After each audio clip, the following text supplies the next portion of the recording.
మే 15 యొక్క విశిష్టతను మనం చూసుకుంటే, ఈ రోజున అంతర్జాతీయ కుటుంబ దినోత్సవాన్ని మనం జరుపుకుంటా ఉన్నాం.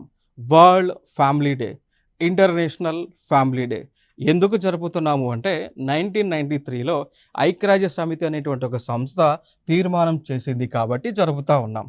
మరి ఈ రోజున అంతర్జాతీయ కుటుంబ దినోత్సవం ఏదైతే ఉందో దీనిని పురస్కరించుకొని మనం ఏమేమి చేస్తూ ఉంటాము అంటే, ఇక్కడ ఫ్యామిలీ యొక్క ఇంపార్టెన్స్ ఏంటి, కుటుంబం అనేటువంటి వ్యవస్థ వల్ల కలిగేటువంటి బెనిఫిట్స్ ఏంటి, ఆ రిలేషన్షిప్ ఏ విధంగా ఉంటుంది, ఫ్యామిలీ పర్సన్స్లో లవ్, కేర్ అండ్ రిలేషన్షిప్ ఏ విధంగా ఉంటుంది అనేటువంటివి అవన్నీ కూడా ప్రపంచానికి మనం తెలియజేస్తూ ఉంటాం. ఇంకొక అంశం ఏంటి అంటే, ప్రపంచ దేశాలలో లేనటువంటి కుటుంబ వ్యవస్థ మన భారతదేశంలోనే ఉంటుంది అండి. సో కొన్ని మన వెస్ట్రన్ కంట్రీస్లో మనం చూసుకున్నట్లయితే బిడ్డ పుట్టిన తర్వాత బిడ్డకు 18 ఇయర్స్ వచ్చిన తర్వాత ఆ పేరెంట్స్ ఆ పిల్లలను వదిలేసి వారి యొక్క లైఫ్ వాళ్ళు లీడ్ చేసుకోమని వదిలేస్తూ ఉంటారు. దాని తర్వాత వైఫ్కి హస్బెండ్కి సంబంధాలు ఉండవు. ఒక వైఫ్ మెనీ హస్బెండ్స్, ఒక హస్బెండ్ మెనీ వైఫ్స్ అనేటువంటి కాన్సెప్ట్ చాలా దేశాల్లో కనిపిస్తూ ఉంటుంది. బట్ మన దేశంలో మనం చూసుకుంటే ఇక్కడ మన దేశంలో ఓన్లీ మోనోగామి అనేటువంటి ఒక ప్రాసెస్ మనకు కనిపిస్తూ ఉంటుందండి.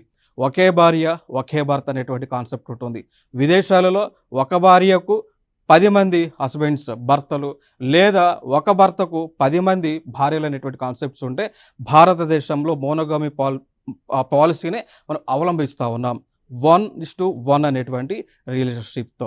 ఇది కుటుంబ వ్యవస్థకి, అంటే కుటుంబ వ్యవస్థ అనేటువంటిది ఏ విధంగా బలంగా ఉండాలనేటువంటి అంశాన్ని కూడా ఈ రోజున మనకి తెలియవస్తూ ఉంది.